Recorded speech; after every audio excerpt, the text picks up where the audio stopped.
بەریتانیەکان قەڵەوترینی ئەوروپان.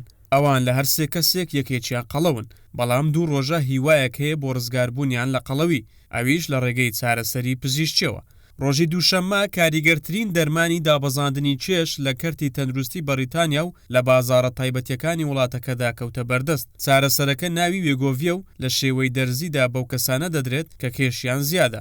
دەرزەکە لە شێوەی قەڵەمێکدایە و پێشتر ئامادەکراوە. هەفتەی جارێک دەدرێت لە پێست. ئیدی ئیشتیهای خواردن کەم دەکاتەوە بە شێوەیەک کەسەکە هەست بە تێری دەکات. کاریگەری ئەم دەرزیە بە موعجیزە وەسف دەکرێت، بۆیە سەرمایەدار و کەسە بەناوبانگەکانی جیهان بەکاری دێنن. یەکێک لەوانەش ئیلۆن مەسکی خاوەنی کۆمپانیای سپەیس ئێکسە کە بەکاری دێهێنێت. دەرزەکە سەرەڕای ئەوەی کێشدا دەبەزێنێت مانجی ڕابردوو لە لێکۆڵنەوەیەکی تازەدا دەرکەوت کە کاریگەری هەیە لە سەرکەمکردنەوەی جەڵتەی مێشک و جەڵتەی دڵ. نرخی دەرزیەکە بۆ ژەمەکانی یەک مانگ لە بازاڕەکاندا لە نێوان 250 بۆ 380 دۆلاردایە، بەڵام وەزارەتی تەندروستی بەریتانیا هۆشداری دەدات کە بەبێ ڕەچەتەی پزیشکی بەکارنێنرێت و لە بازاڕە ئۆنلاینەکاندا نەفرۆشرێت.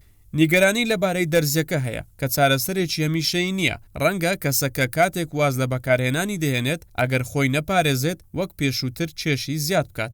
لەگەڵ ئەوەشدا دەرزیەکە هێندە خواستی لەسرە کۆمپانیای بەرهەمهێن کە ناوی نۆڤۆ نۆردیسکە و کۆمپانیایەکی دانیمارچیە دەڵێت ئێستا 50,000 کەس لەسەر وێبسایتەکەیان خۆیان تۆمار کردووە و لە جیهاندا تووشی کورتێنانێکی زۆر بوونەتەوە و کۆمپانیاکە ڕایگەیاندووە لە هەوڵدایە ڕێژەی بەرهەمهێنانی دەرزیەکە زیاتر بکات. زۆری خواست لەسەر دەرزیەکە بەهای کۆمپانیاکەی بە شێوەیەکی بەرچاو بەرز کردوێتەوە و لە بازاڕەکانی جیهاندا بەهاکەی بە 428 ملیار دۆلار خەمڵێنرا. بە گوێرەی ڕێنماییە تەندروستیەکانی وەزارەتی تەندروستی بەریتانیا نەخۆشانی وڵاتەکەی دەتوانن تەنها دەرزی وێگۆڤی بەکاربهێنن کە مادەی سێماگلوتایدی تێدایە کە یارمەتی کۆنتڕۆلکردنی چێشی جەستە دەدات، بە تایبەتی ئەگەر کەسەکە کێشی زۆر بێت و کێشەی تەندروستی کێش زۆری هەبێت.